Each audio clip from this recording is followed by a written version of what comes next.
Welcome to the only place where real, raw, and vulnerable conversations happen with IFBB Bikini Pros to give you an inside look at their struggles, strategies, mindset, passions, and all of life beyond the stage. This podcast is made to inspire, motivate, and remind competitors and the average gym goer that even the most extreme lifestyles and elite athletes have their ups and downs. Thank you so much for tuning in today. I'm your host, Celeste Rains-Turk, and now it's time for the Confessions of a Bikini Pro podcast.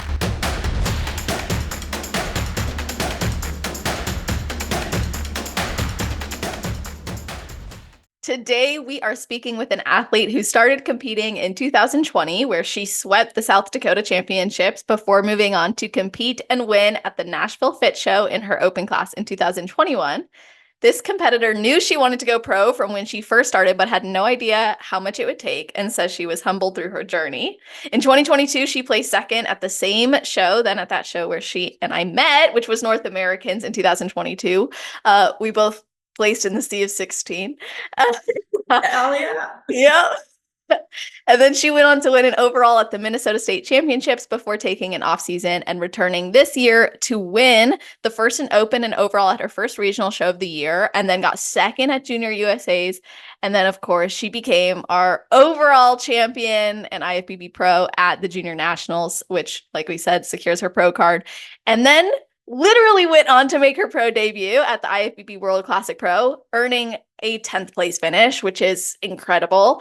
And competing has brought out the best in this woman and completely transformed her from a miserable wife and a miserable marriage to a dream life with her own lifestyle fitness coaching business focused on helping other women reclaim their confidence. When she isn't coaching, she's spending time with her cat, Richard. Love the name. Laughing and drinking champagne with Kiki on the Champagne Gains podcast that they host together. Welcome to the show, BECKYN MICKELSON. How are you doing? Thank you. Thank you. I'm doing so well. So excited to be here. It's just like we've known each other for a couple years now. And I just knew like one day I'm going to get to be on her podcast. And Here we are. It's so awesome to hear that. Like, we've definitely had some experiences together, like the retreat and the North Americans and seeing each other at the Arnold. So our paths have crossed and we've followed each other's journeys. And I've been equally as excited to one day have you on. So, I have to start by asking if there's anything you do, think about, or maybe a ritual you have right before your heel hits the stage. well, actually, I mean, up until this year, yes, I did have a ritual. And it was just a shot of Fireball. And then Really? yeah, we had Kiki and I found these, like, we always use gummy candy to like pump up, but we found these sloth, like gummy, like trolley sloths, which you Oh, can't find anywhere anymore. We found them this year. They're in like an all-star mix. So she bought those for me. So it's like I put them in salt, right? In this little container of salt, and we call it sloths and sand. that's Um, cute. so a couple sloths and sand before getting on stage. This year I only took a shot of Fireball once. And that just like it, I'm not gonna lie, like I've suggested it for other people before that have like crazy nerves. But this year I just feel like I had matured so much as a competitor, like being on stage was like easy, and it wasn't like I don't need this liquid courage to go out there and own it. So this year I did recess before stage, but otherwise I don't like to really like think about getting on Yeah. stage before getting on stage. Like I practice my posing. If I practice posing too much beforehand, I'm gonna mess it up. Mm. Um, but like my pre-stage ritual is literally not thinking about it. And I'm just like the most that we call that my superpower, that I'm just like so calm and collected on show day. Like working, obviously I worked with Kiki for multiple years, but then like Coach Ben was part of the dynamic this year. And he's like, are you anxious? Are you anxious? Like thinking that we're like, no, like I'm fine. It's Wow. all good. So, and then just like, I don't like to be at the venue for very long before going on stage. So I just like walk in, like they're already lining Bikini up usually when I walk in because I don't want to sit back there. Like Yeah, at North Americans, that was an awful experience. that was horrible. Sitting backstage for so long, like hard pass on that. Yeah, and you're not only backstage for so long, you're crammed with everybody, like literal sardines. And then you go to that little waiting area. And then right when you think you're about to go on, remember we walked and we were behind like four other classes? Yeah. I couldn't So believe it.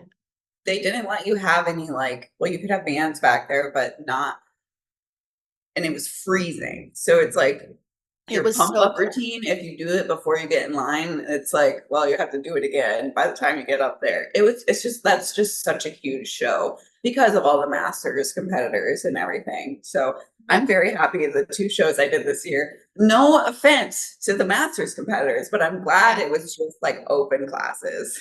Yeah, because it reduces most of the times those masters competitors will also do open classes. So it reduces the number of competitors. And Yeah. you've obviously done quite a few national shows now. So do you have one that's been like your favorite experience? I mean, obviously maybe winning your pro card, but Yeah, that was like definitely a hands down favorite experience, but junior like didn't like North Americans at all. Junior USA's was it was really small. Like there was only 5 people in my I class. saw that. So it was really nice that how small and well run that show was. But obviously, yes, my favorite national show was definitely Junior Nats. Um, like we kind of knew after prejudging that it was going to happen. So it was really chill that afternoon, and just exciting. The only thing I was like going into it, I was like, I had with this thought literally crossed my mind. Like, I don't even want to get my pro card at the show because then I'm gonna have to do my pro debut and just get absolutely humbled, is what I thought. But then That's like true. 7 out of the 8 new pros did their pro debut that night. Um, and so that was good too, just having other like babies on the Yeah. stage with me. And then getting top 10 was, I was just shocked. So Why was it shocking for you? because I just had this thought in my mind, like, okay, you turn pro and then you're kind of like at the bottom of the totem pole again, right? Because I Mhm. mean, these girls are massive. They've been competing for however many years. They're all, well, not all of them, but a lot of them are seasoned. So it was just me freaking myself out and discrediting myself basically. So that's my piece of advice after that whole thing. Like, you have to believe in yourself because Mm. you're not going, like, no matter what you think, what preconceived notions you have, what other people say to you, like, you can go on to get 10th place in a pro show I just love immediately after winning your pro card. And JM was backstage and, convincing some of the other new ones to do it. Like I heard him say, like, we pick the people that turn pro because we know they can fit in on a pro stage. Like, hello, Yes. you guys Yes. don't need to be nervous about doing this. You are pros now. I've heard that before. I've heard that he said that to people before. Like, okay, you're in the pro league, compete as a pro. You don't Yes. have to wait. You can see how you stack up. Sure, you might not place, as well Right. as you expect or have in the NPC, but it's just insight. And did you get Yeah. feedback that you were expecting, or what do you do with that Um, feedback? we talked to Sandy between uh the end of the between getting my pro card and then doing the show. That, I mean, I just need a little bit more size in my glutes as always. Like that's just Wow. one thing that is going to continue to be improved throughout this whole career. And then a little more fullness in my arms, like biceps and triceps. So Interesting. I actually wouldn't have expected that because so many of us who have been trying to grow our shoulders, me, um, do not touch our biceps and triceps, maybe that's what a I've, little, but yeah. so I don't know if that's what you were doing or you're like, okay, just shoulders. Yeah, so after my first show of the year, at St. Louis, Becky Clausen was the head judge there. She said the thing then.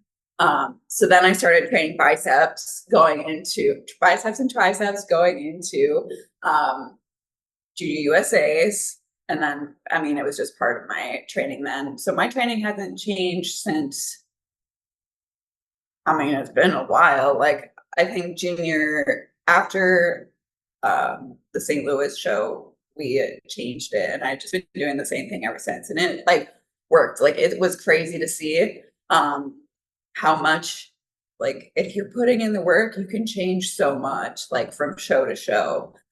So taking, like, seriously, take the judges' feedback to heart and implement it or do what you need to do, and you can show up better. And I remember, well, at the beginning of my prep this year, I remember saying to Kiki, like, dude, I don't think I'm there yet. Like, I feel like my glutes just need more. And then after St. Louis, Becky was like, on her feedback thing, Ben said that it said nationals underlined next to my name. I was like, what? Wow.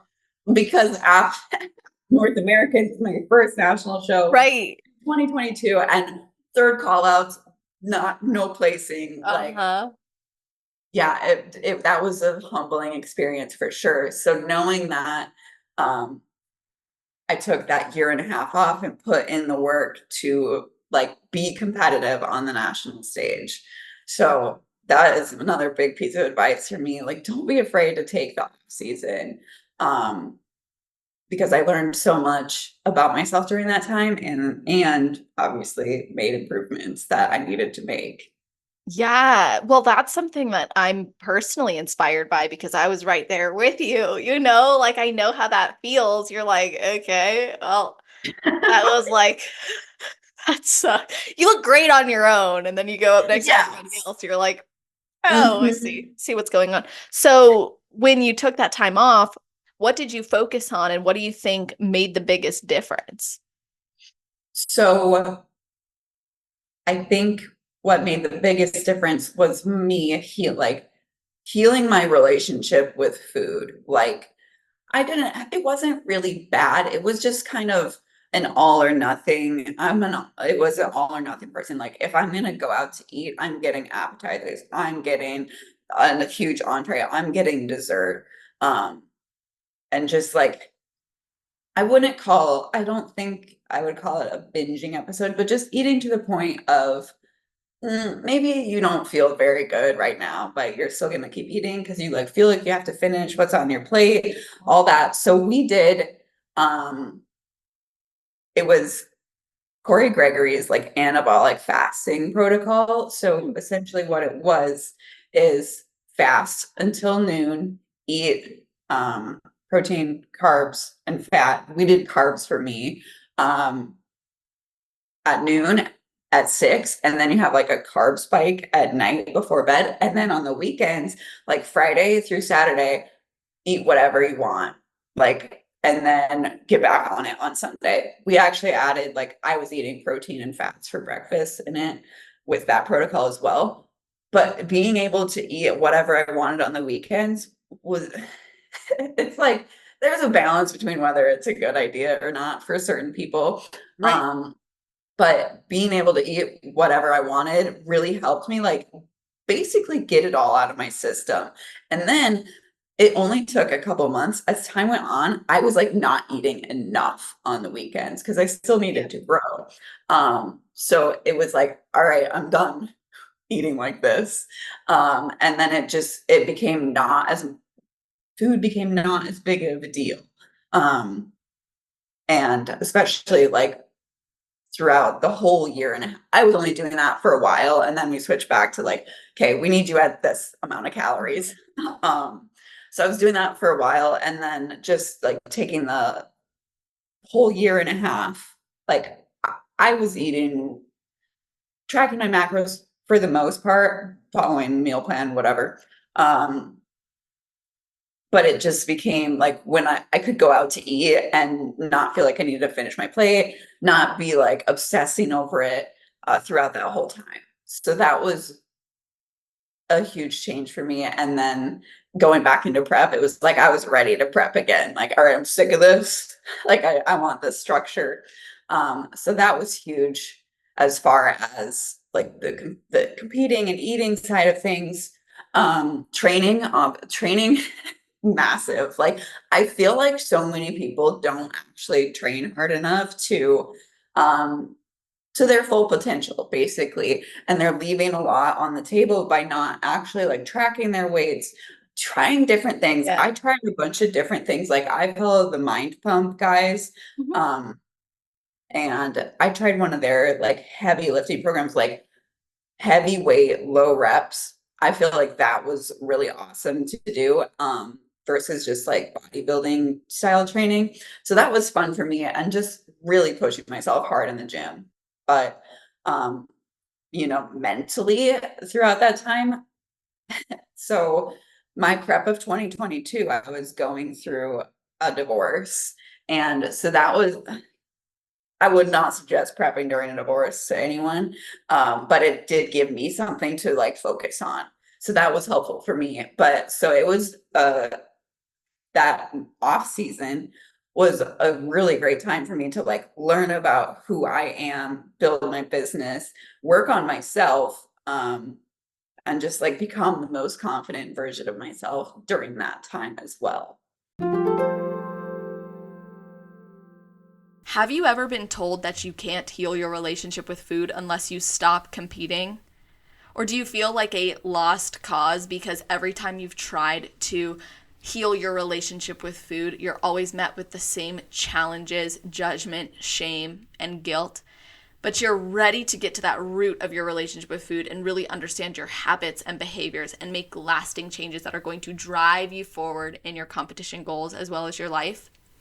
And of course, if you don't want to stop competing in this sport that you love, but you also don't want to continue down the rabbit hole that is setting you back in your life, emotions, and potential for success on stage, I want you to know that you can get through this. And no, you do not have to stop competing in order to do so. You truly deserve to have successful preps, productive improvement seasons, and peace of mind year round. Because when your head is full of thoughts of food, eating, or guilt, you cannot invest that energy into the goals you truly care about, which is a big reason why I launched the 5-week food relationship program and why it has been my most highly demanded program to help competitors like yourself make peace with food so they can pursue the sport they love for the long run without having to worry about sacrificing their mental health. If you want to learn more about this program and hear from others who have done it, then visit www.celestial.fit/foodfreedom. Scroll through that page, get some information, and if you're inspired and you are ready to take action on this, go ahead and apply to work with me, and I will be getting back to you within 24 to 48 hours to go over your application and discuss your concerns specifically to determine if and how I can support you. Again, that is at www.celestial.fit/foodfreedom. Wow. So Wow. All right. no, it was great because you touched on a lot of the areas I wanted to touch on with you. So I'm going to go back through some of them one at a Yeah. time. So go back to the food relationship. So with the protocol you tried with the fasting, what's so interesting about that to me, like from a mental health perspective, I'm always like, I won't recommend like fasting because a lot of people use it as a binge excuse, but the way that you approach it sounded like less of that, although the weekends having full permission. This is how when I'm presenting something like normalization to a client, I'm helping them to see that you're exposing yourself to something that previously you lost control over, but in a now controlled environment. So you being someone who previously or maybe still identifies as all or nothing, given a protocol that says this is allowed. On the weekends, you can do what you want to do. Now it's like you have permission to do it. So there's a lot less of that incongruency, that experience that creates the guilt and the shame. So Right. you create a better relationship with your choices and the foods that you're eating because it's in an environment that's actually chosen and it's Yes. mindful. So it sounds like it worked well for you, and you guys still made some modifications to support you.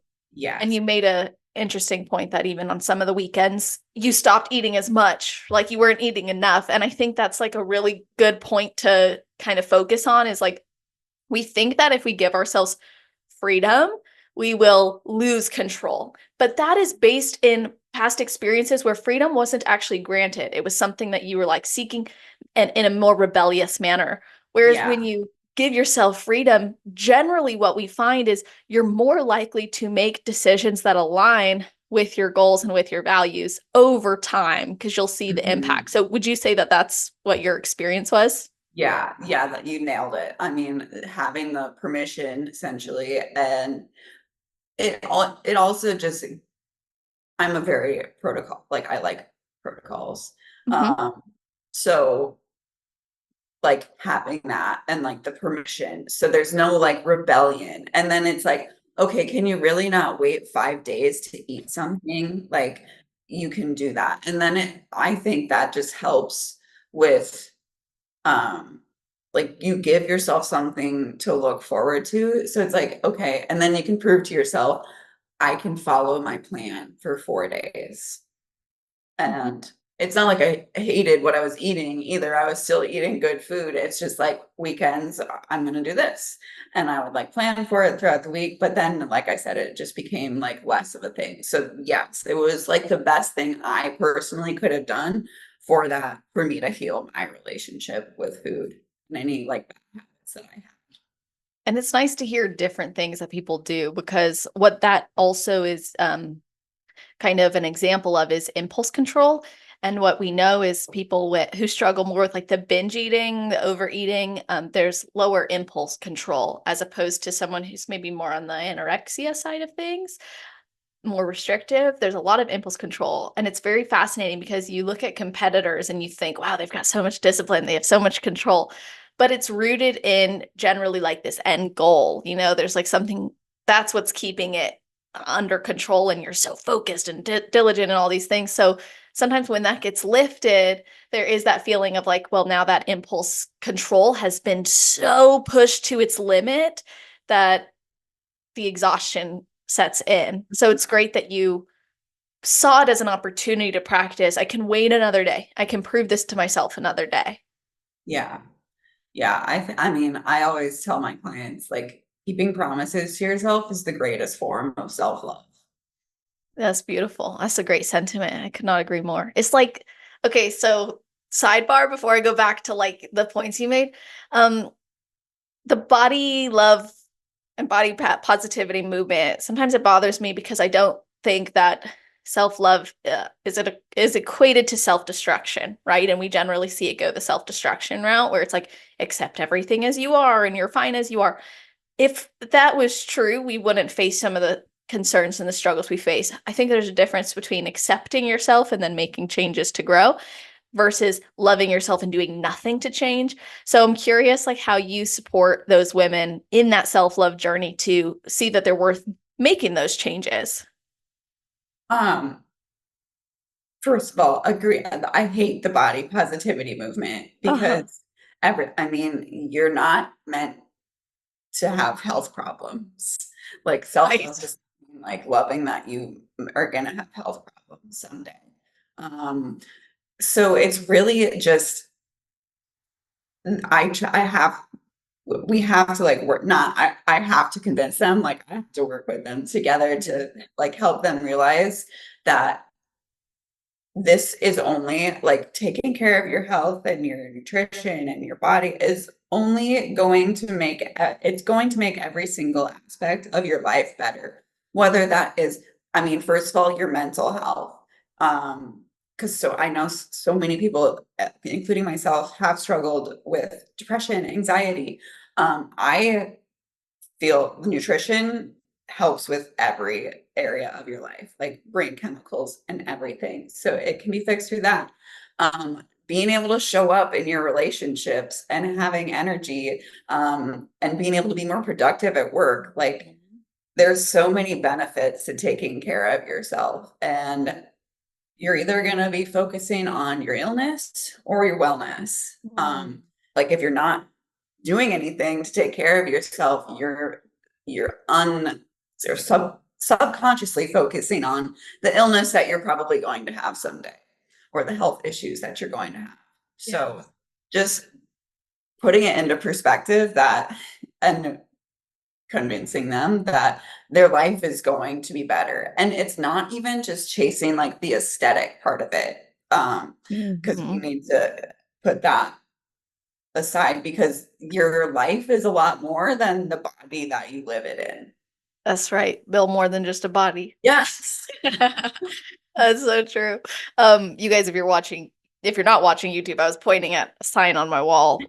But if you want to watch us on YouTube, it's there, /_fit. I always forget to mention that. So that was a little plug. But anyway, yeah, and to then go back to your earlier point too, in your journey for growing, it wasn't just the nutrition. And obviously there was the mental side of things. I'm gonna come back to that one next because I think that'll open up a different conversation. But let's talk about the training because this is a really great point you made that a lot of us don't push our limits or our threshold the way that we need to really train hard. And you said that you started doing a program where you were doing high weight, low rep. And I think people underestimate the power of this because one of the things that I realized was if you do some like powerlifting movements or you do some sort of split that encourages like a 5x5 or anything that's a lower rep, you're pushing weight really heavy. That's going to make your other accessory movements stronger. Like it wasn't, if I don't do military press, let's say for a while, I notice other shoulder accessory movements get weaker.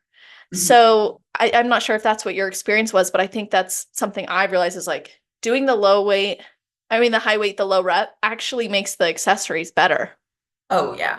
Yeah, for sure. And obviously there's needing when you are training so hard like that, like taking care of yourself, getting body work done, stretching becomes even more important than it already is. Don't forget to stretch, everybody. This is just something I have to say because I suck at stretching. Um, I'm like, yeah, don't forget. but it's like, oh, I'm 30 and my body hurts, like we need to Uh, take better care of ourselves in the recovery sense as well. But yeah, I definitely like noticed that it helps with the accessory movements. And then it was very important for me to make sure that my form, like I worked a lot on my form. My body doesn't like to squat very much. So I worked like my way up and way on that. And it's like kind of for like squats and deadlifts, like they're really compound, like they're hard movements to learn to do them the right way and to put a bunch of weight on. So you have to take the time to get good at them. And it's just, deadlift is gonna help every area of your body. Only if you're doing it right. If you're doing it wrong, back out. But so that's why it's important to make sure that you're doing like you need to do the research on and like spend time getting good at the hard lifts. I'm a big proponent for that. yeah, I love that. And as far as pushing yourself as hard as you can in the gym, what do you think makes a difference? Like, how can someone know if they're kind of going through the motions or if they're actually pushing their limit? And how can someone identify that? That is it's really hard to like pinpoint, but I just feel like like if you're not Mhm. doing enough, if you're not pushing yourself hard, like don't phone it in, you know. Yeah. And also, like, something, because I've done that before. I went through a period of time where I thought, oh, you just go and if your program says 4 sets of 12 reps, You're just, just doing that. And yeah, it's like, you pick a weight that you can do, for 12 reps. It's like, yeah. oh, it wasn't until I started realizing that progressive overload and there's different ways to do that. And the way you Mhm. push yourself matters. And I'm honestly, not every day can I push that threshold.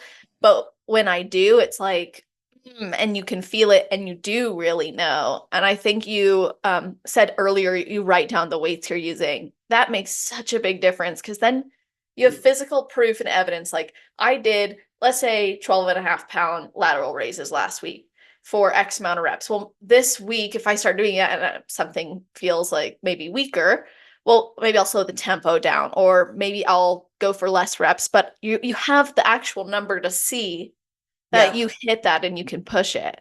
Yeah.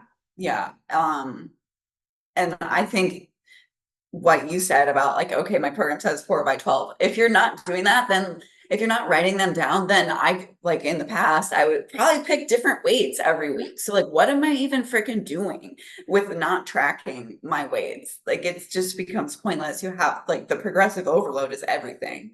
And make sure that you actually keep track of it is also the most important part. Yeah. And then even with the progressive overload, like maybe you did 4 sets of 12.5 pound lateral raises, but the next week you do 10 sets of, or sorry, like 10 reps at 15 pounds. Like that's progressive overload. So there's multiple ways to skin a cat, as they say. Yeah. Poor Richard. He's I like, know. He's locked out of here right now because it's always a toss up whether he's going to behave or if he's going to be like fucking around back there. he's in the back, like, this is my pro card. Pretty much. So let's go back to 2020 when you started competing, because I know I don't know, but I think that was kind of when things were being revealed to you about maybe your marriage, and then in 2022 was when the divorce Yeah. was really happening. So can you just take us through that side of your journey? Mhm. Yeah, 2020 was difficult. I was full blown married then, and we were like 2 years into our marriage, and things were just not going well. Um, and then I was just in a not great place mentally, and I just needed something. Well, first of all, we'll take it way back to 2012, when I started like not going to the gym, when I started working out, and Uh-huh. that was just me like following Beachbody programs and Yeah. like probably eating like 1,200 calories a day and wondering why I never looked any different. So literally up until 2020, that's what I was doing for like 7 or 8 years, trying to like I loved it. I loved the idea of, looking good. And I always had abs, but not like it was like not no other muscle definition. So I wasn't happy with how I looked and I never looked any different. And then I met a friend. She had done a competition. I was like, well, that's cool. Like that was my introduction to it. I didn't know anything about it, never done any research. And then I was just like, I need something. Like, I'm gonna do this. So I wasn't on Instagram. Like, my marriage was so bad, I had deleted my Instagram account at the time. Like, I just didn't want to talk to anybody. I didn't want anybody to see because we had been separated for a little while that year, and that's when I was off of it. So I like found my first coach on YouTube, and we did my prep together, and I just like jumped right in. I had taught myself how to, I thought about it for, it was 2019 when I met this chick. So I had thought about it over the winter. I taught myself how to track macros. I was going to go get a gym membership, but then I didn't. So when I hired her, I didn't know how to track macros. Um, then just like doing my prep and focusing on myself, I realized that it wasn't I wanted to do it because I wanted to look a certain way. Um, and then just with competing, like I got hooked when I got first. There was 4 bikini girls in that first show that did, by the way, like Okay. total. It was the smallest show ever, but hey, I still Everyone gets nationally, I think that year, top five was nationally qualified yep, anyway. yep, everyone was nationally qualified. But yeah, as far as like the marriage side of things, I just realized like it wasn't about me. Like I felt like I couldn't have anything that I did that I liked, that took the attention away from whatever he was doing. Um, so then, after my first show, I stopped working with my first coach, 20, and then in February, that's when Kiki and I started working together. We did another show. we did, well, the 2021 Natural Fit Show. Even then, like, I almost didn't have my ex come. And then it was another like shit show, like show day. It got turned into like we got in a fight. That's like not what I need in my life.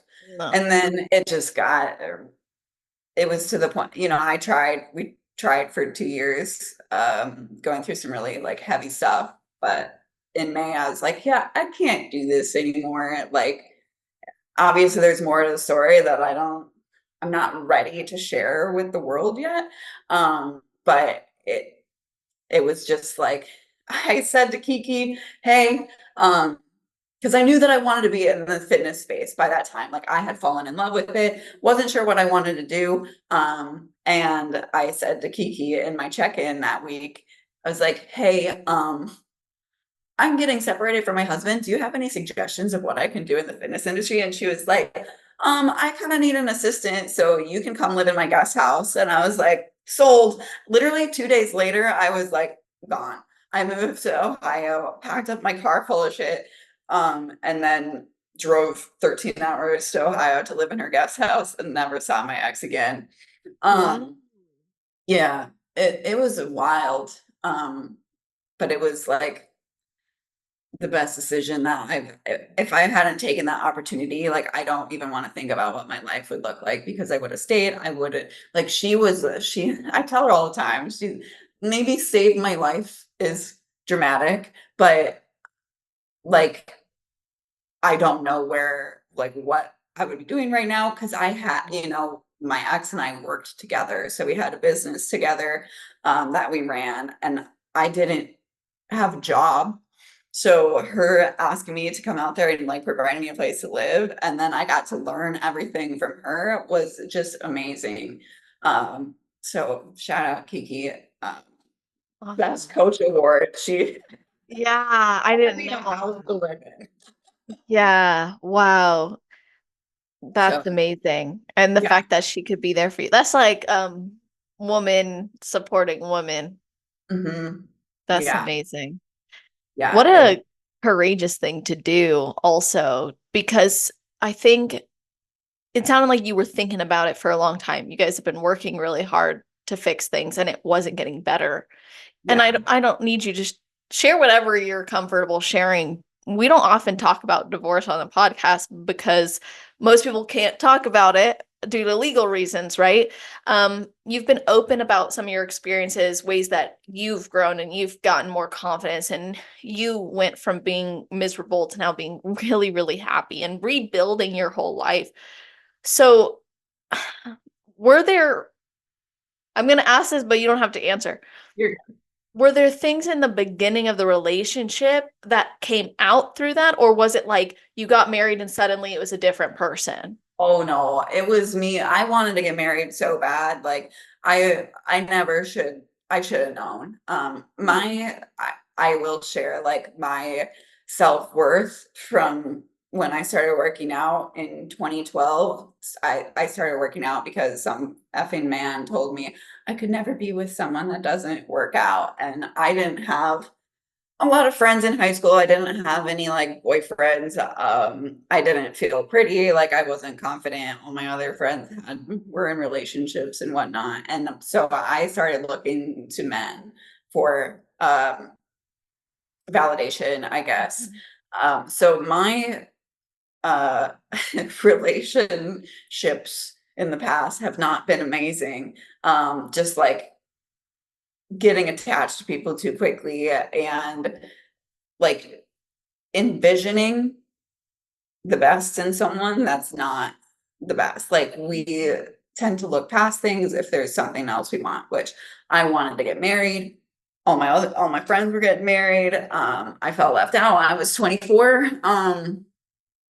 I shouldn't have gotten married at 24, and I am a big proponent for people waiting until later in Mhm. life to get married because divorce is, I mean, it's a huge thing right now. And it's like sad that there's jokes about it. Like, well, I'm 30 and I already got my starter marriage over with. Like, Mhm. people like expect marriages to fail, and that's what I am looking for now. And this, like, being alone for a couple of years has really taught me, like, you can be alone and be happy, and you don't need a person in your life or a man or a relationship to validate who you are. That does not define you in the slightest. But yeah, there was definite, like, signs, and we fought a lot in our relation, like, before getting engaged. So you got to pay attention to that stuff.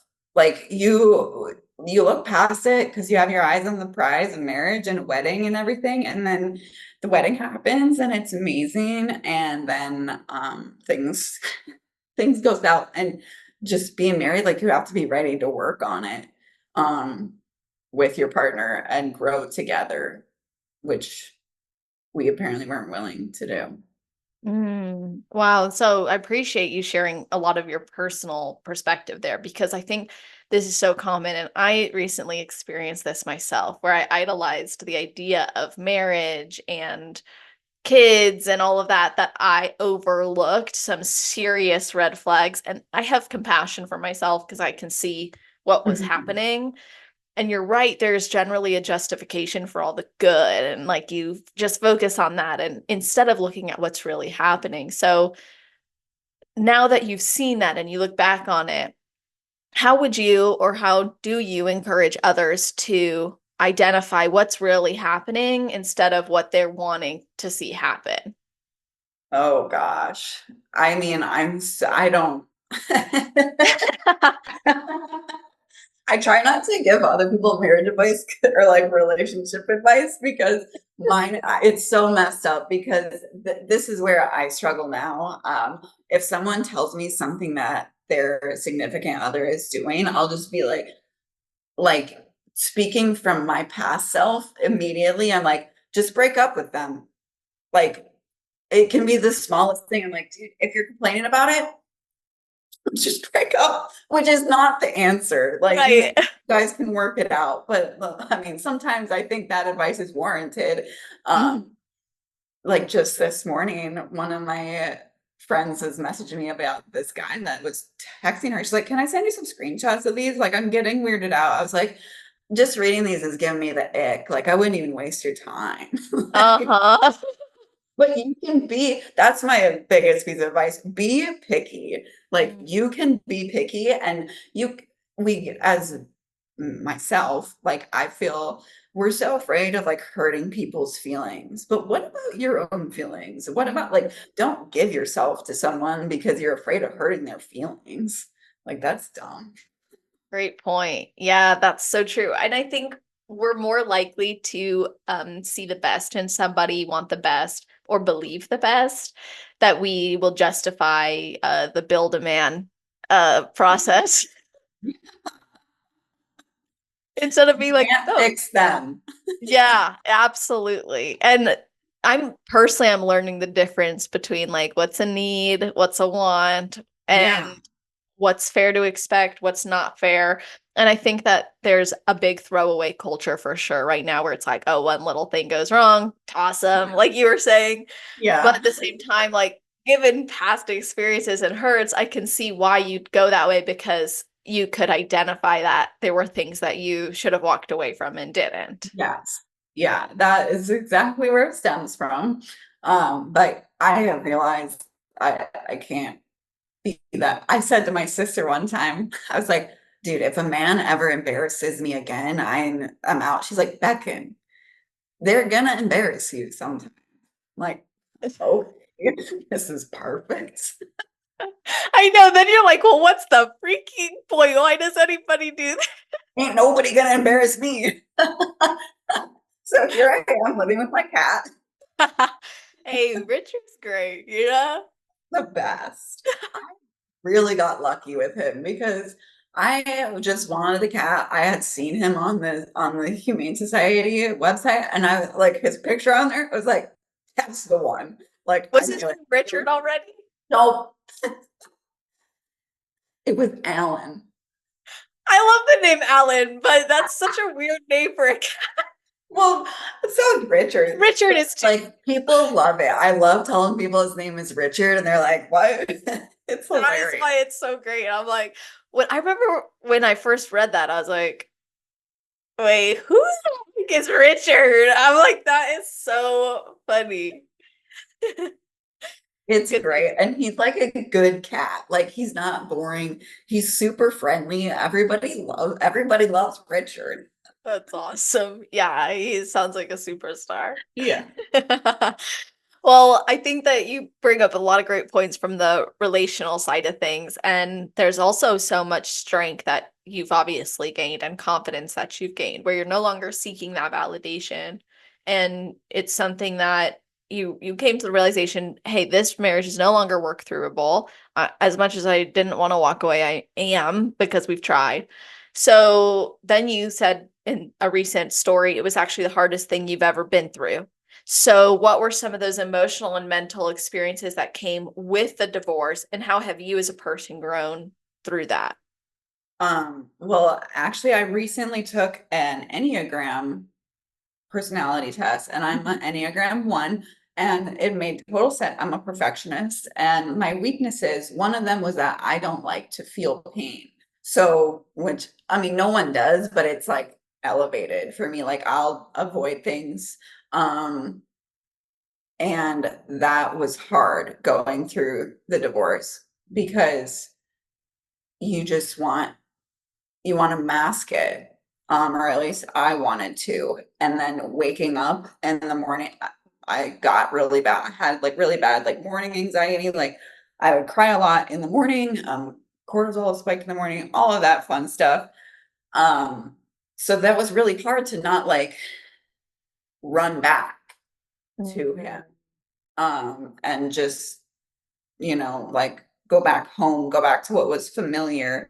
Because not only did I leave him, but like moved away from my family as well. And I'm very close with my family. So, I mean, obviously I had Kiki, but not anything familiar there. So that was incredibly hard.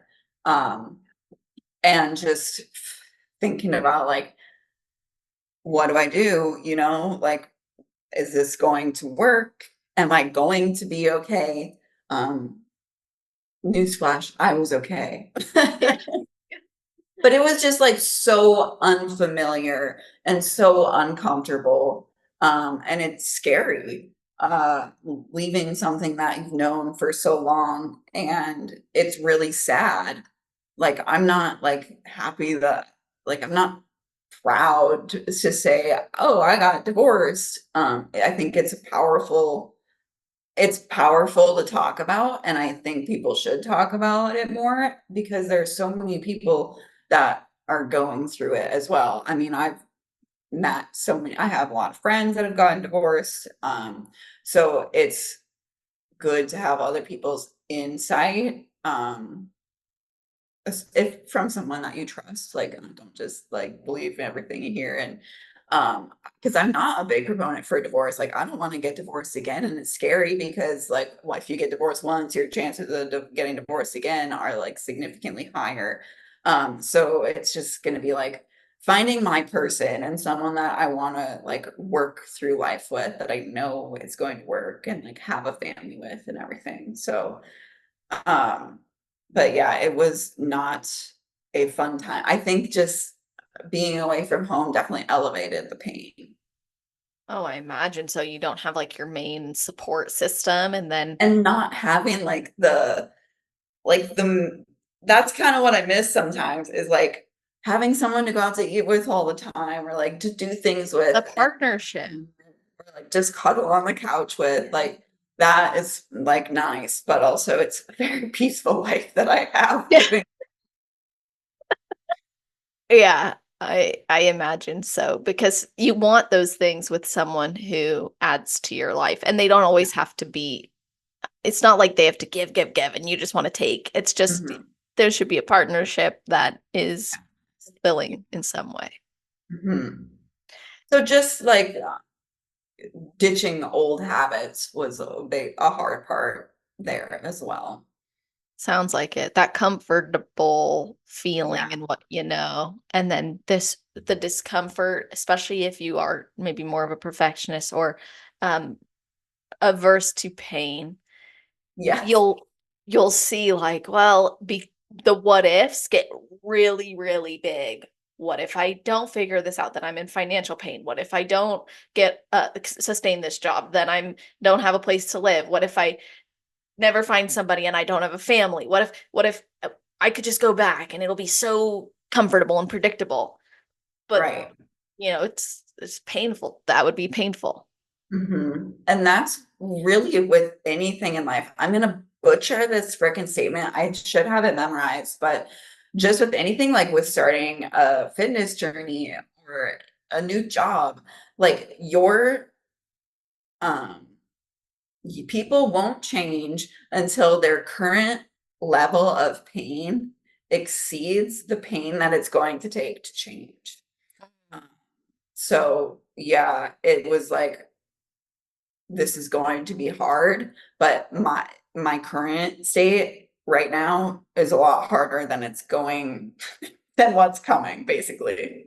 I might have butchered that part, but No, so I think he said it very well and the proper way to say it. It made perfect sense. So I think, yeah. And I think that's a great way of looking at it too, which sometimes I think when we are resistant to change, it's important to identify the painful factors of our current life that make us even contemplate if change is worthwhile. And then what we think has to change in order to make a better life. Because sometimes what we think we have to do is actually not what we need to do. We just kind of build it up in our head like it's going to be this big thing. right. Yeah. Yeah, we tend I overthink things. Yeah, me And too. usually things are not as hard as I'm like making them up in my head to be. Same. So I think you're right. There's power in talking about it for people who are going through it, have been through it. I also hear you saying, you value marriage. You aren't necessarily proud that you got a divorce. You were miserable, but now you're more free and you took some really big steps. Do you feel like competing was something that gave you a lot of confidence and strength that you needed for your life and to keep saying, no, I'm rebuilding for this new life? Yeah. Yeah, for sure. I mean, first of all, just on the outside, it gave me what I had been looking for years. I wanted to look like a bodybuilder. I wanted muscle, I wanted abs, all that. So it really like first it gave me the knowledge that I can do that. That made me confident. And then it's like an ego boost, of course, when other people are like, wow, you look so good. Not that that means anything at all, but it definitely just proves prep is hard. You just like prove to yourself over and over again that you can do hard things, and that like compound effect is building confidence in yourself. And there was just so much to learn along the way about not only like the nutrition and fitness side of things, but just it didn't. I don't know if it gave me a new I wouldn't say a new perspective on the world, but like, yeah, I mean, I would say getting on stage half naked in front of a bunch of people is going to make anyone more confident. Like, yeah, I freaking did that. Yeah, what's funny is like I never think everyone says that, like you're getting on stage half naked. And every time I've gotten on stage, I like never saw it that way. But now as I get older, I'm like, oh my gosh. Like literally that's what is happening here. And Yeah, kudos to us. I know. I don't feel naked on stage. Yeah, Um, at um at junior nationals, they were like checking all of our suits in the really. front so that they weren't like gapping opens so that people didn't have like because there was like a pretty bad slip, I guess. There's been some slips lately. That's so scary. Or like, what if your connector broke and then all of a sudden you like have your diaper falls? It's a it's scary Well, to the think. worst part about that too is if you didn't do a DIY tan, you're just gonna have like a lighter tan right there. Yeah. You're like, oh, second spray didn't hit that area. Uh, Man, I cannot even. Well, my connector broke the night before 2020 USA's, and I sewed my suit back together. And I remember thinking, this could be the day, this.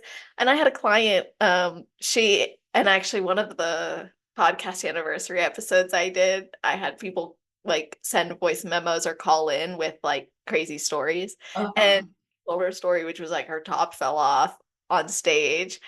I think I would, and luckily it was, I think as she was walking off and it was like the back, but I think, I don't know what I would do, honestly. I don't know. I have thought about that before, like that, or like your heel breaking or something. Like, Oh, what do you do? I'm not prepared for these moments.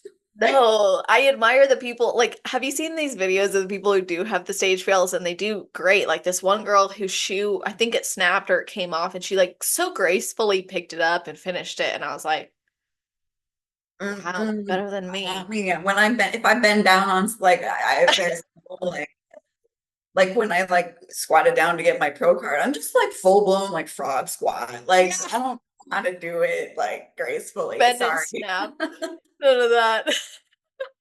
Yeah, I know. I think about that too. Sometimes, like the way they place the trophies, even just a medal around your neck, and you're like, hold on, my hair. I Let me just. know it's so bad. It's like, okay, that junior nats, they were like, okay, I'm gonna let you get your hair out of the way. I'm like, thank you. Oh, Thank that's you. so nice. Yeah, because otherwise, when they just place it on, you're like, okay, first of all, that's heavier than I expected.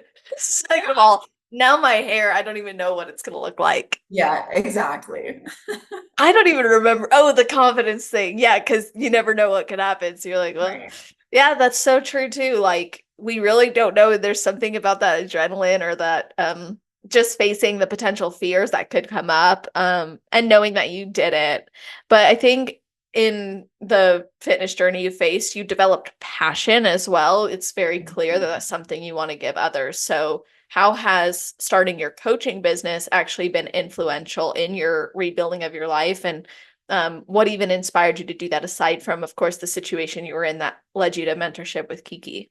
Yeah. So I actually got in my head about this a lot when I was thinking about like getting my first step was my personal training certificate. Um I've seen so many people in the industry, like I did one show and now I'm a personal trainer. And I didn't want to be that person. Like just because you did a show doesn't mean you know everything. Mhm. But I definitely started like building that passion for it and knew that I wanted to do something in the industry. Like whether I had an idea of like maybe I'm gonna own like a boutique like studio. Like I'm into not that I Oh, do it, but like I think it'd be cool to have like an aerial yoga studio or like a pole dancing studio. Like that was my first idea of like how can I make this my mm. job? And then um it was over the last winter that I was together with my ex, I was like thinking about it, and then it happened, and I moved out to Kiki, and she was like, "Okay, if you're gonna be working for me, like, you have to get your personal training certificate." So, like, it was like baptism by fire. Like, she was like, "Get this done," and I was like lollygagging about it. She's like, "Are you done with that yet?" I was like, "No." I was like, "Oh my gosh, okay, I'm on it." And then I got my nutrition coaching certificate through that. And then so I was like working as her assistant, so she was paying me, and then the whole team that shall not be named thing happened, and she was on her own. And then it was like, okay, we're both doing this on our own now. So that's when I had to hustle and like start my own coaching business. And it started off real like it wasn't going well. I didn't know, it's a lot of it is trial by error. Just figuring out what works best, what the best way to coach people is. And then I um invested in the Nutrition Coaching Institute. So Mhm. they do like applied nutrition coaching. Like, yeah, you know all of the nutrition stuff, but like how do you actually coach people, human beings? So I went through a course on that, and then they have a business course as well, like frameworks to run, how to build your like online nutrition coaching business specifically to that. So that changed my entire game of my business, and it's been great. I finished my like business course at the beginning of this year and like have doubled my like from where I was at when I started. So that's been really cool. I just like um through that it was like there's more than like there's different ways to do things. And just learning what works best for people. And I am like constantly adapting. So the perfectionist in me sometimes doesn't like that, but Right. I am just passionate about how I can serve people the best way possible for them and for myself as a business owner. Um, because I do always want to be passionate about it. So that means taking care of myself as well and not getting burnt out. How do you do that? How do I not get burnt out? Um, I am very like the one thing about me is I will not overwork myself. I take days off. Like I don't care. I'm taking care of myself. I'm gonna nap if I want to nap. I get to set my own schedule. So that helps. I also don't get burnt out because I don't have a man in my life that's annoying me. I don't have kids. There's all these other external stressors making yeah, yeah, I just do what I need to do. And, um, but I am also like a procrastinator. So that's where I get in trouble is like, if I have a deadline for something that I need to do, it will be the day before. And then I get like, that's the one way that I could improve. Um, but otherwise, like I have such a system going for myself that it's to the point where if someone comes along and interrupts that system, it's going to be like, okay, what are you doing? yeah. You're like, I will feel that impact and I'll have to evaluate it. Yes, exactly. That's good. I really like that perspective on it too. Like to take the time for yourself, make time for yourself as a business owner. When you have the ability and flexibility to do that, it's important too. Well, that's also a big driver for me is because, well, when I was married, like when we were working together, I did whatever. Like I set my own schedule. And I wasn't about to go work for someone else. Right. Like I can't work. I don't like I have problems with authority. Authority. Look, I'm gonna set my own schedule. I just was so used to being able to do Mhm. whatever I wanted to do when I wanted to do it. So I knew that I had to work for me. And in order to make that work, like you have to freaking hustle. Like Yep. it doesn't just come like Exactly. much with anything, you have to like no one's coming to save you. So you have to like work your ass off sometimes to be able to take care of yourself. That's right. So, what kind of women do you normally work with?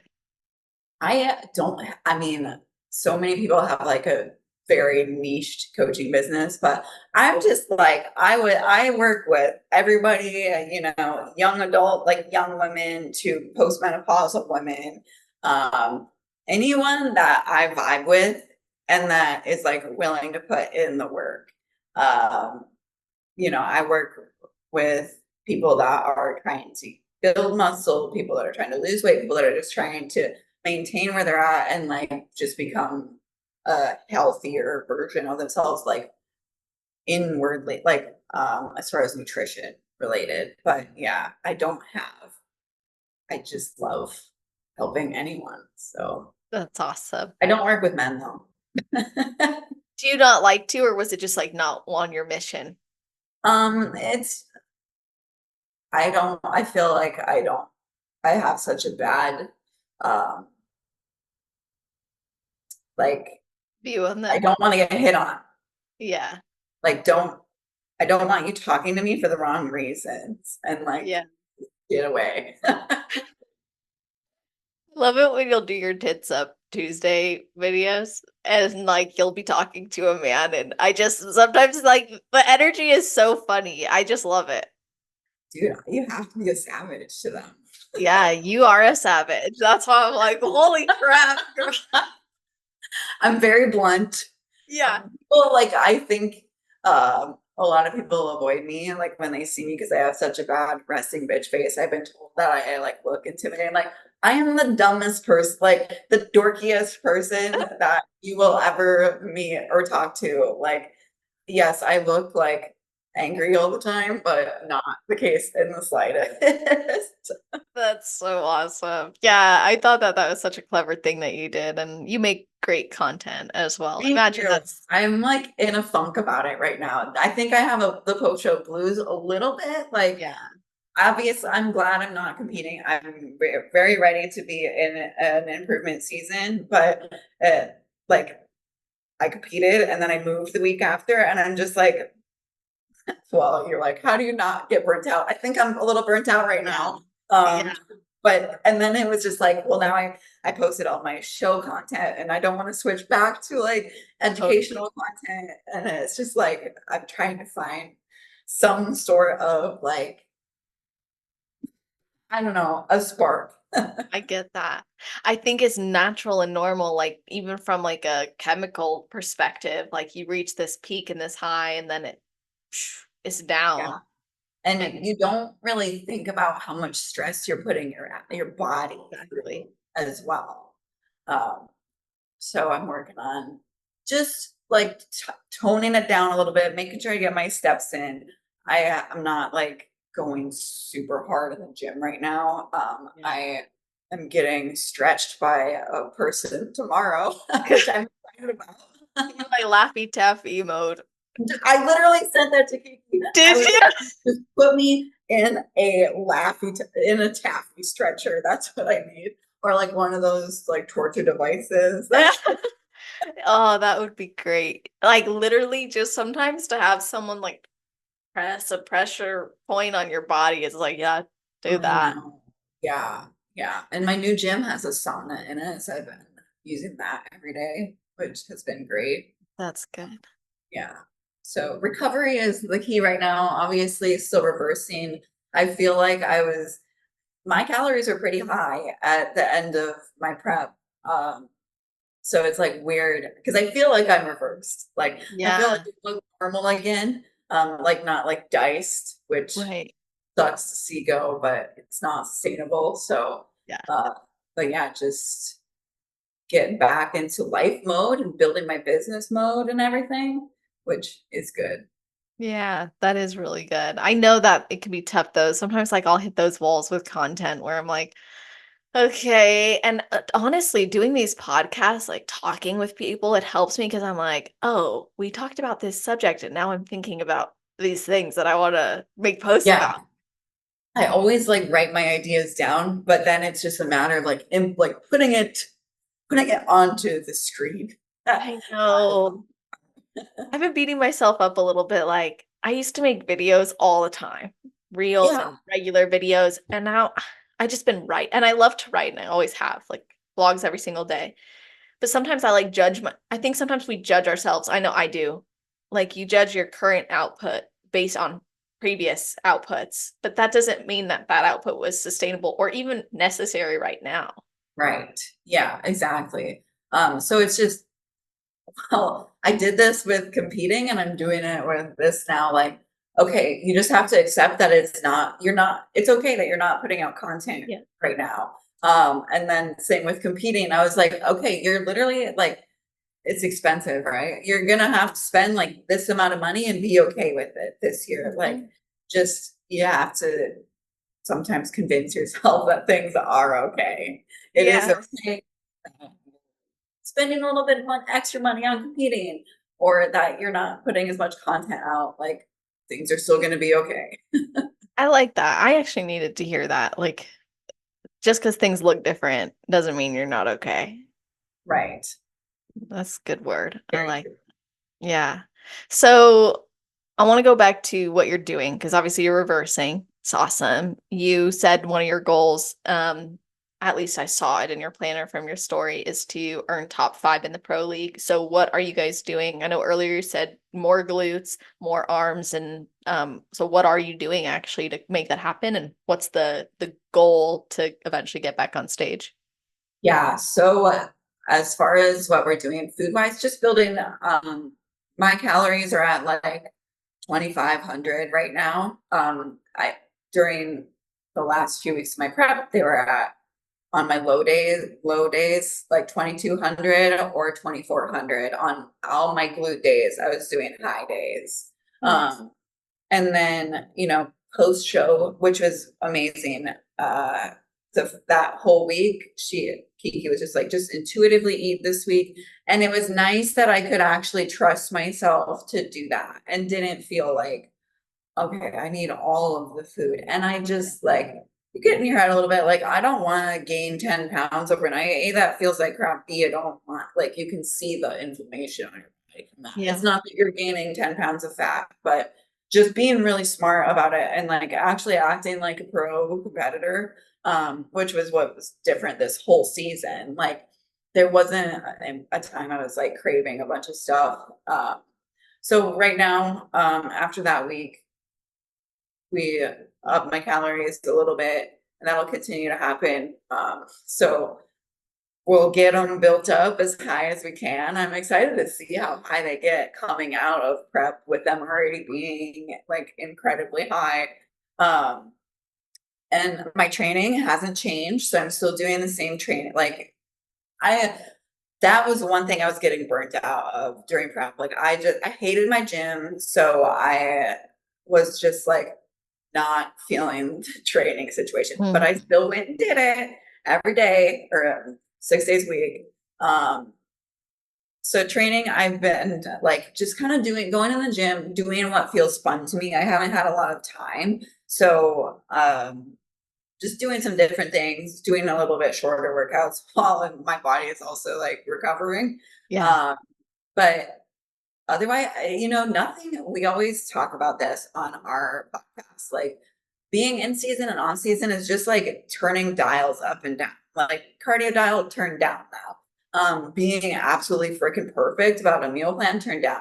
Like, I'm usually like, I'm such a creature of habit, so I'm fine with eating the same thing all the time. I like having structure and a meal plan. So like, she'll give me my macros and then I usually take and make a meal plan out of it.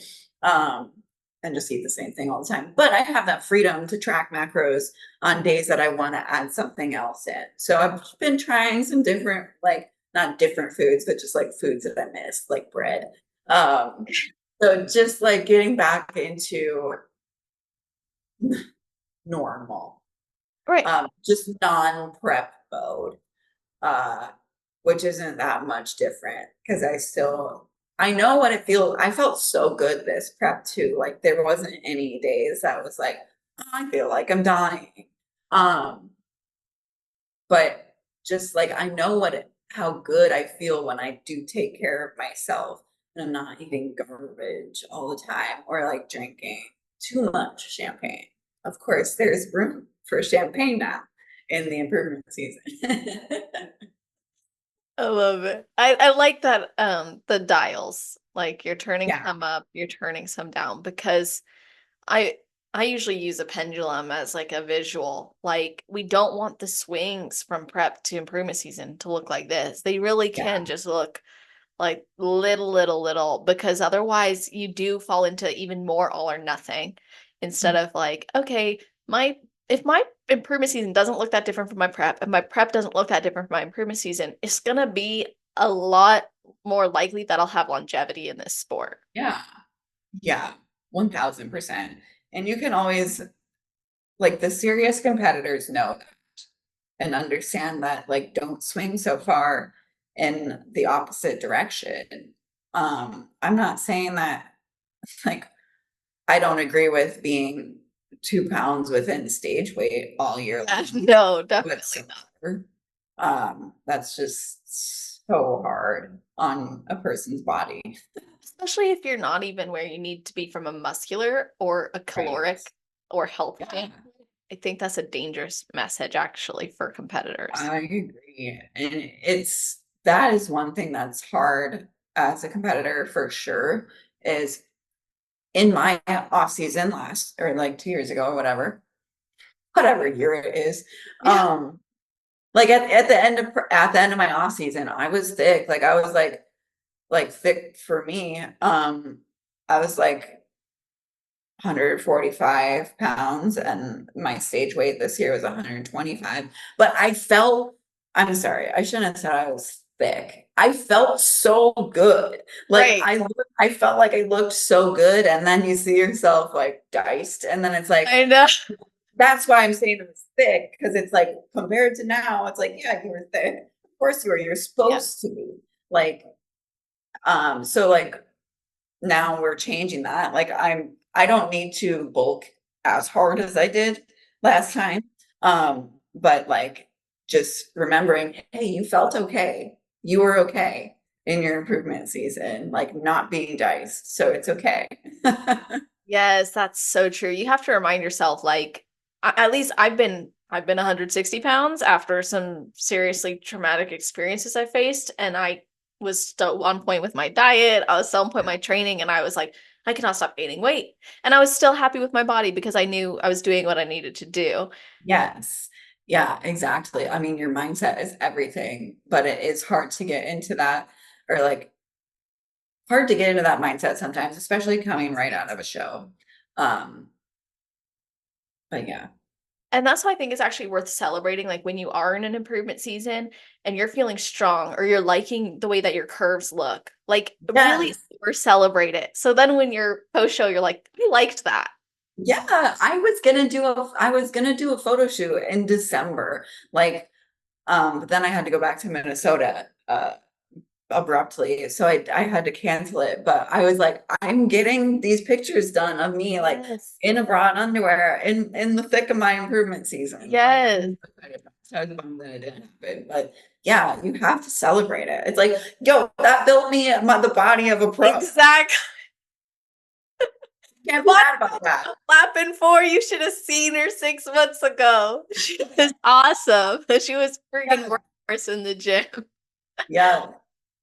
Yeah, true that. I think that's so important for like the reason I think it can be dangerous, by the way, to promote the stay very close to stage weight thing is not just yes, the calories and yes, the muscle maturity and mass that needs to be built, but also I think it creates a fixation on a number, on a weight instead of on process. And if research shows being process oriented will lead to better outcomes and also more sustainable effort over time.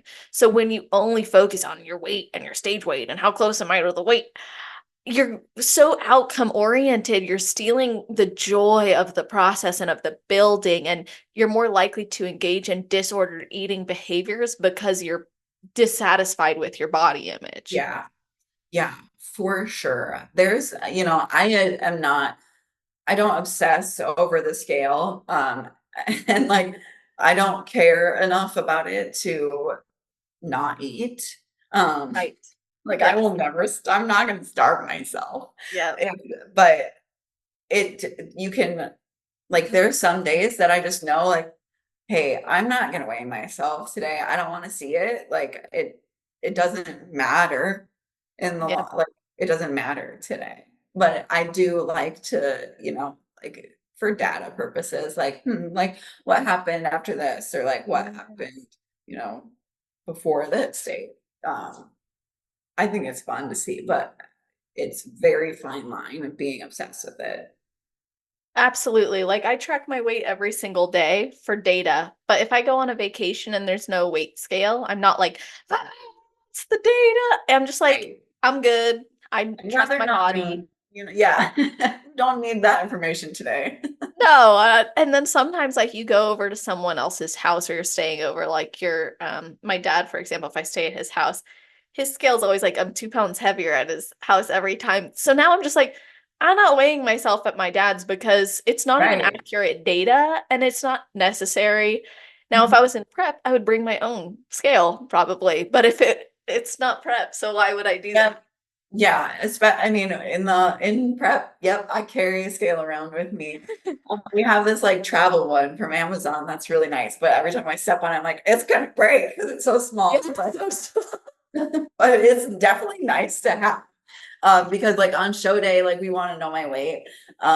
Just to like, okay, where are we at? Like on uh St. Louis, I believe my stage weight was, or like that peak week, it was like Yeah. 120 pounds. And then junior nats, we had to fill me out. I was Yeah. 125 pounds. Like, Yeah. it's so cool, like from a data perspective, like we need to fill me up that much more. Where were you at Junior USA's, by the way? Like, what was your weight? I think it was 124. Okay, because you for like your glutes when you won your pro card looked fuller. You had some striations at Junior USA's, it looked like. Mhm. Yeah, they said that my glutes looked like that was what we needed to fill out more, like a little more full. So we did You it. did it. Yeah, it's so awesome. Yeah. So you had said Yeah. earlier too, like, don't underestimate how much can change between shows. Do you often find like people maybe sell themselves short, like on certain feedback that could be adjusted? Um, yes. Yeah, or like maybe they don't know, or their coach doesn't know what to do to Yeah. actually implement that. So that's been really cool to see, with how far Kiki has come as a coach, and just learning so much, and like how we were able to actually implement these things and not have to do weird things to like fill me out. Like, seeing what some people are doing is like, why didn't you start that like 5 days ago? Like, if you're, Yeah. um, but yeah, I think they can either sell themselves short and don't come back improved, or they do something really strange and then they don't even like, I've seen it so many times, people, like, get first call outs at one show or, like, top 5, and then they go to the next one and don't get top 5, and, it's all about who shows up, but it's just like, "Well, what did you do?" Because I said that to Ben because I almost didn't do junior nats. Yeah. I was ready to be done after junior Oh, USA. Mhm, good thing we did junior nats. thank goodness. We Stuck wouldn't it be here right now. stuck it out for 4 more weeks. Yeah.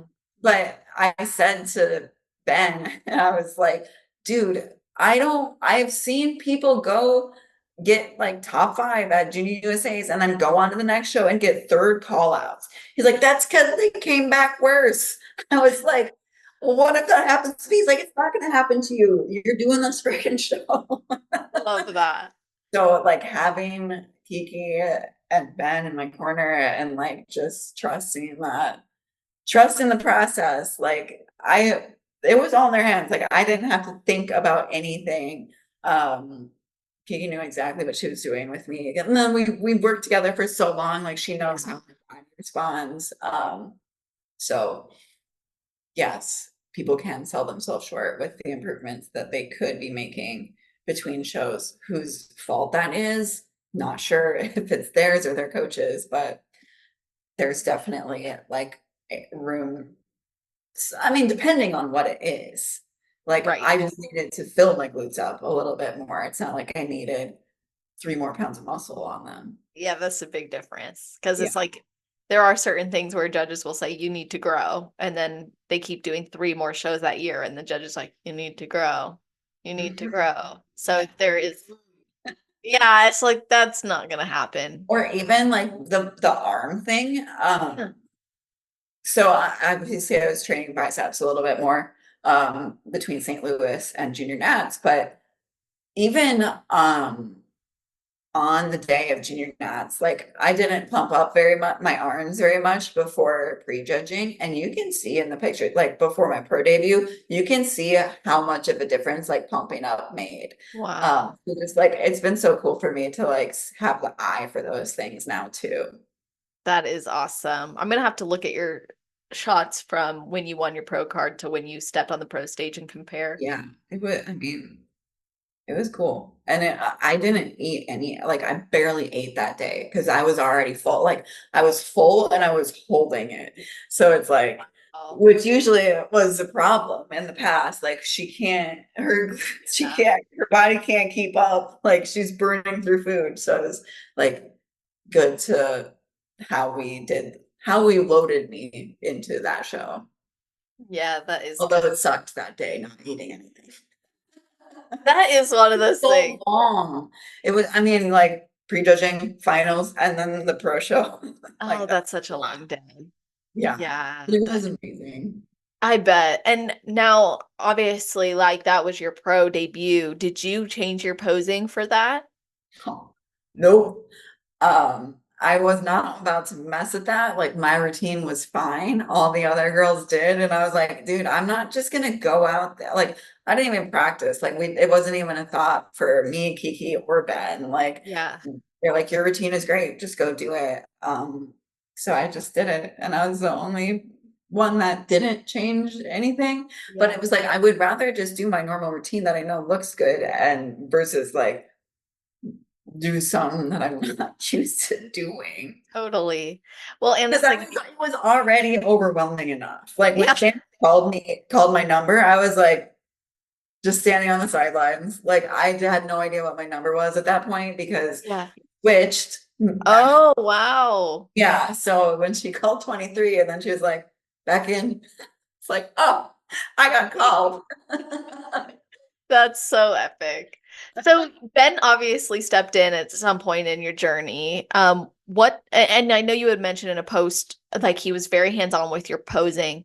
What did you change to present your physique even better? Well, so yeah, he became Kiki's coach back in last fall.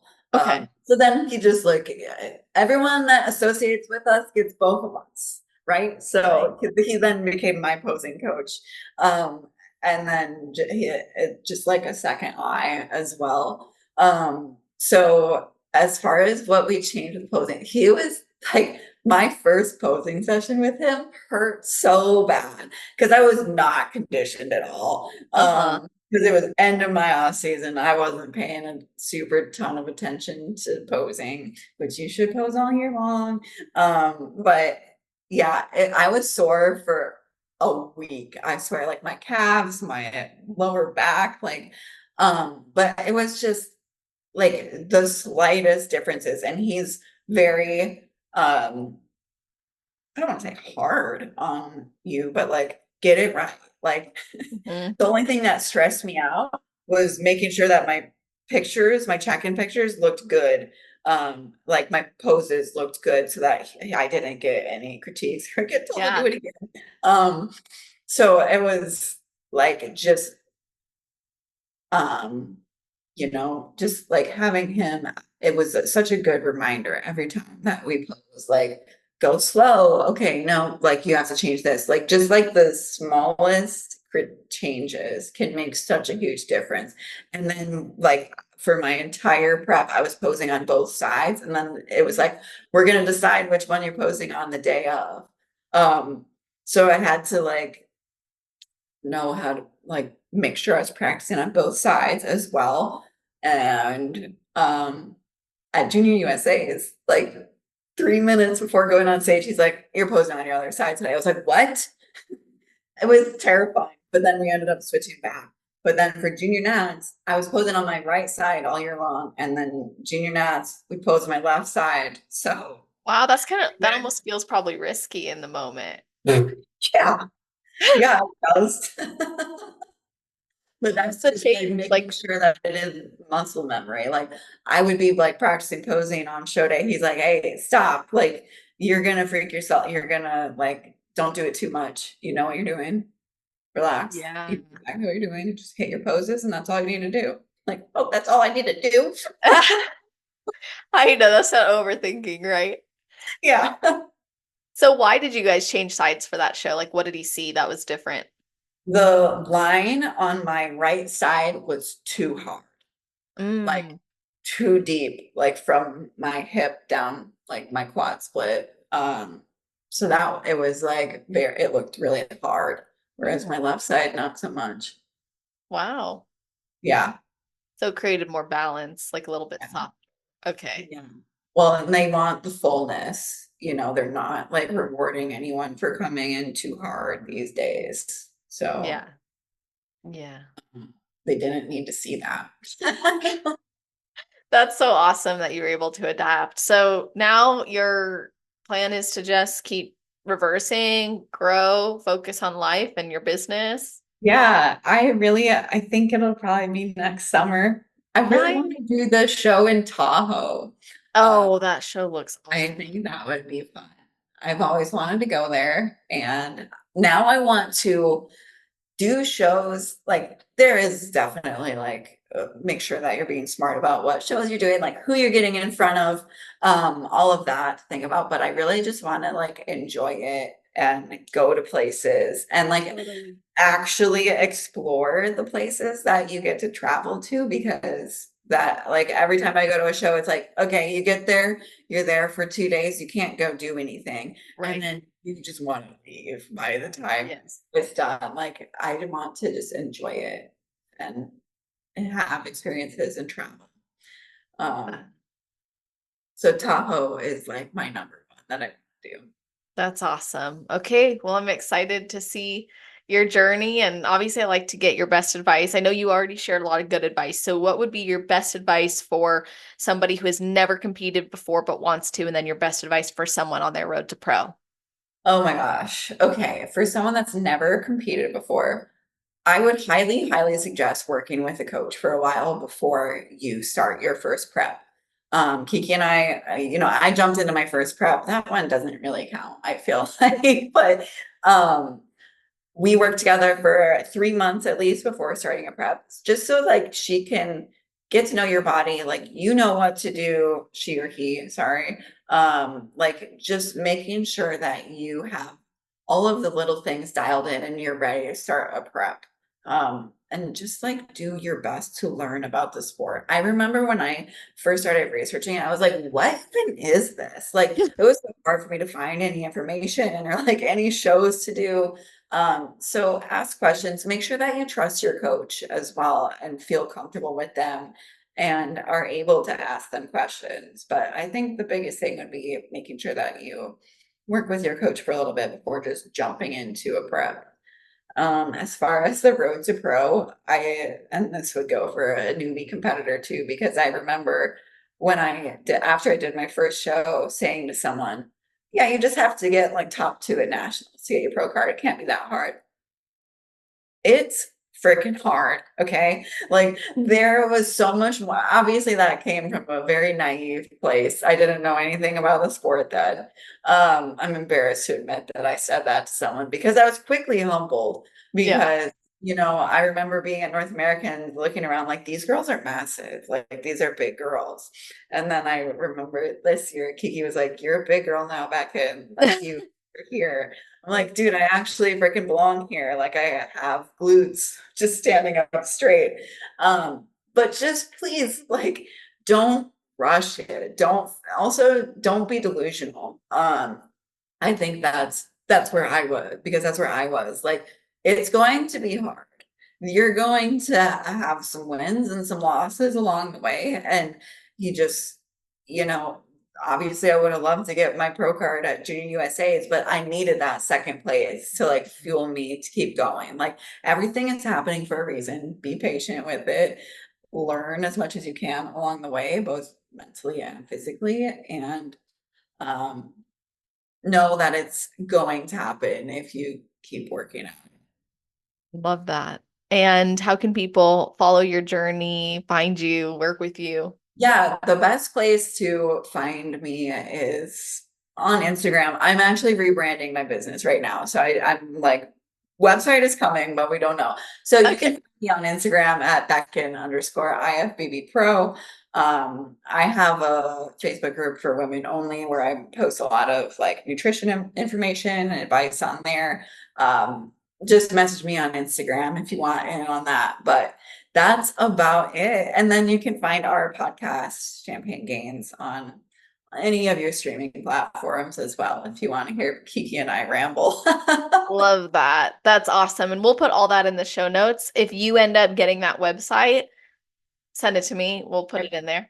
And then if you guys are looking for that, that's always on celestial.fit/podcast. If you're listening right away, it'll be at the top of that page. If you're listening in the future, scroll down to the category section and it'll be alphabetized and you can find Beckyn's episode along with not just the links, but notes. I mean, we do full summaries of the episode timestamps, as well as bulleted list of the topics we covered to make it really easy for you guys to listen back or share it with friends, family, and teammates. Let them know why you love the episode. It means so much to me, and it means so much to the athletes when you guys do follow us, tag us, let us know what you thought about the episode. So please feel free to reach out and do that. And we thank you for listening and hope you all have an amazing rest of your day, night, or morning, wherever you are in the world while you're listening to this episode. Just make it awesome.